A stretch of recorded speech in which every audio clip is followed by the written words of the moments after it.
Hey everyone. Hi. My name is Tracy Brill, and let's start this over. I'm not sure why I didn't upload my whole video, but this is my module 1 for EDL 852, Vision, Mission, and Personal Statement. So my personal life, I am from Kansas. I'm the youngest of 5. I graduated from Kansas State University, and I am married to Caleb. We'll be married 3 years this September, and we love anything outdoors and just being active.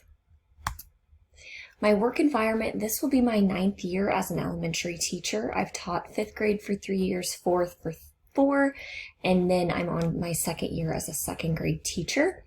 I've had lots of different experiences. I've done Girls on the Run. I have got to teach in China, English for 5 weeks, which was amazing. So yeah, that's my work environment. Currently, I am in Hugoton, Kansas. I teach 2nd grade at Hugoton Elementary School. Here are our demographics. We do have a high ELL population. This will be my first year here. Kind of getting started, but we are a 1 elementary school. We do have 1 middle school and 1 high school. So I'm excited for the year to start. So vision and mission statements. What is a vision statement? The vision helps people understand how you hope others will view you. And then it does describe your highest priorities as a school. So just how will people describe your school? Kind of the big umbrella, the big common goal for the future. A lot of schools will do like a 3 to 5 year plan, and the vision is that common goal. Then we have our mission statement, and this is the shared vision of learning for the entire school environment.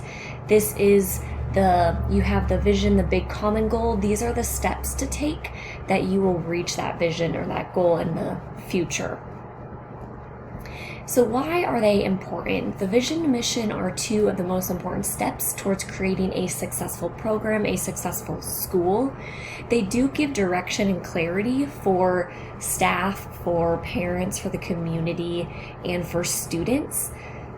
How do they work together? So they help the school stay focused on their true purpose. One of the articles mentioned teachers having that true north, and that's similar. So the vision and mission help direct and guide administration, but also leaders, and any leaders, whether it's you're in your classroom, but they help guide in making those decisions based on these statements. So for parents, vision and mission statements are good to help make sure that the school, they are meeting your needs as your children are students in those schools. They tend to be focused towards the age of the school environment or the school atmosphere, that community, and they are common to have those themes that are important to the school. So we do have some steps in order to develop the vision and mission statements. So first step is casting that vision, and there are kind of 4 parts you can see in casting the vision. Leaders must establish the vision and then bring others alongside them to share and collaborate together. So this is not just a principal can make all of these decisions. They need the rest of the staff to help them through this journey. So first you solicit the input of all staff members. So you're finding out what are our values, what should be our vision statement. Then you collaborate. So you could collaborate with a building leadership team, a school leadership team to draft that vision, and getting input from all stakeholders, whether that's a survey, asking, just finding out their perception. And then the third step of casting the vision is presenting. So you present that draft of the vision to all staff members, and it's still able to be revised and edited and up for discussion. And then the unveil is where you would present that plan, that vision for the next 3 to 5 years as a school. So then we move on to the next step in the process of implementing the vision.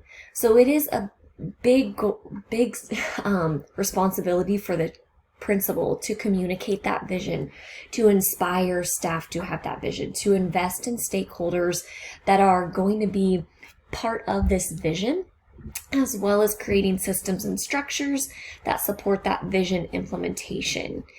So this is where it is important to identify those challenges and opportunities on the front end of the vision, and then help to implement that to kind of take down those walls or those barriers that could be kind of holding back on the vision implementation process. So first, through this implementing, you have to connect with all stakeholders. And I have a table on the next slide that I want to share. And then you assess all school needs, and then you're going to embed and live out that vision statement. So like I said, here is the table to suggest activities for communicating to stakeholders. And I thought the Georgia Leadership Institute article was amazing. I couldn't help but include the tables in this presentation. So stakeholders would be who's a part of the school, who is in the community, and then what businesses or organizations would be a part of that vision. So who, how would you communicate with them, and then why would it be important to that stakeholder? So then we move on to the assessing of the needs, that next step. These assessment areas could be kind of the maintenance. These could be professional learning that you're going to kind of assess, the personnel, the curriculum. And then this in the blue has assessment strategies and questions that could help guide that assessment process. And then again, this goes along with that assessment process. Just the understanding that it is continual, I think, is really important, that you might gather and document the information, analyze, create, implement that, hold people accountable, and then monitor and adjust.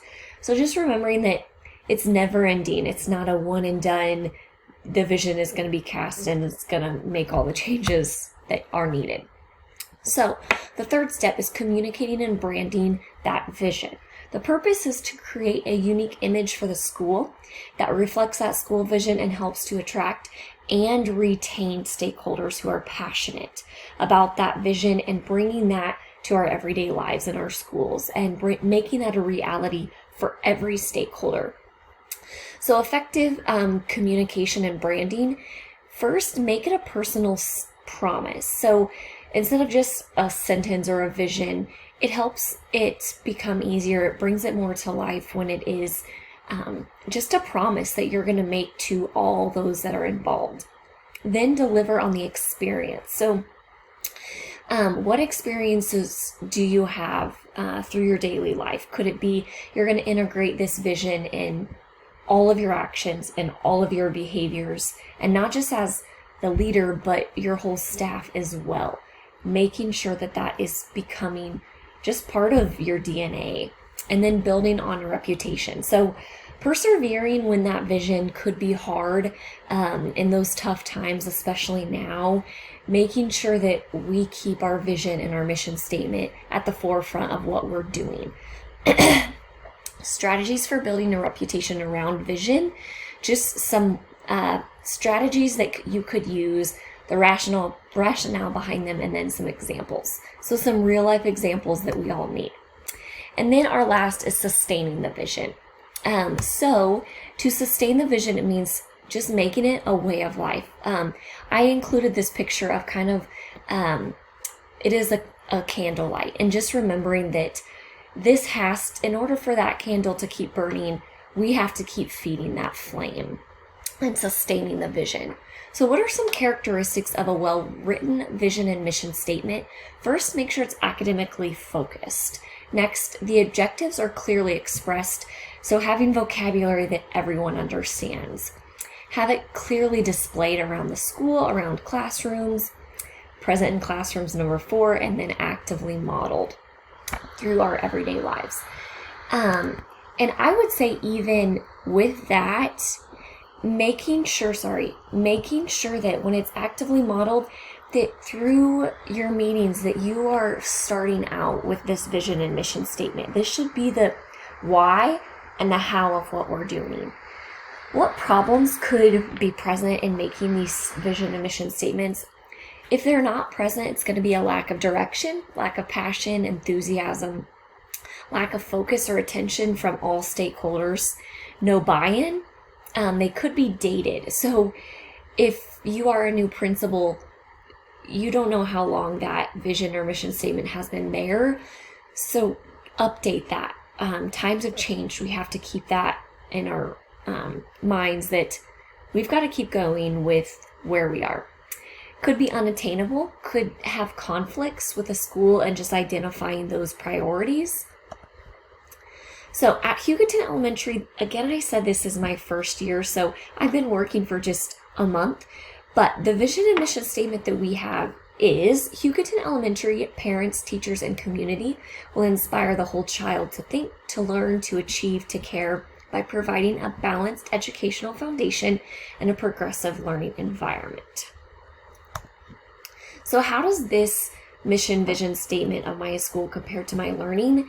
I did learn a lot. I feel like for me, the vision and mission statement has kind of always been muddy.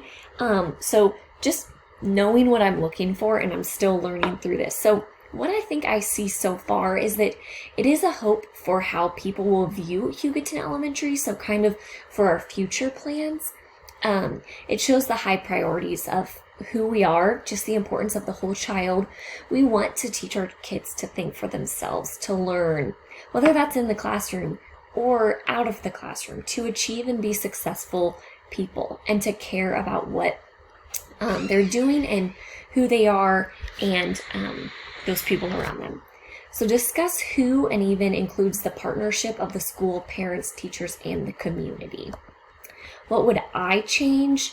I feel like the vision statement should be that should be our vision statement, because I feel like it is a little bit more of the future goal. And the mission statement should be the steps of how we're going to get there. So the vision is why, and this mission are those steps. So having that balanced educational foundation, earlier I mentioned just expressing through the vocabulary and making sure that everyone will understand. So what does that mean? And then even, I think it said the progressive learning environment. So kind of what does that mean? Just maybe make it shorter for all stakeholders to remember, and have that be a personal promise, and then posting this around the school and in classrooms. So how does all of this support the educational success and well-being of each child and adult? Our vision and mission statement is focused on the aspects of academics, their education, and the whole child. Allow for us to come together to remember that our role in education goes beyond that everyday work. So keeping that true north, that true purpose of what we're doing. It helps us stay focused on our primary purpose or goal, like I mentioned, and then inviting all of our stakeholders to be a part of that journey. So the standard for this module, Standard 1, the mission and vision and improvement, promoting that current and future success.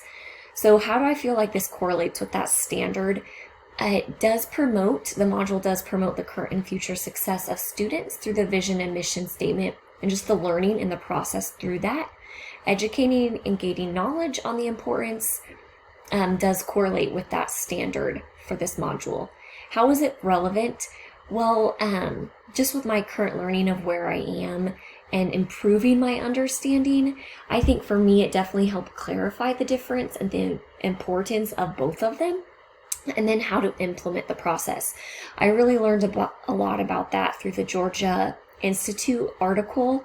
I thought it had clear the process was clear, and the steps to take were very easy to understand and could implement that. And then my reflection, so how will this influence my decision?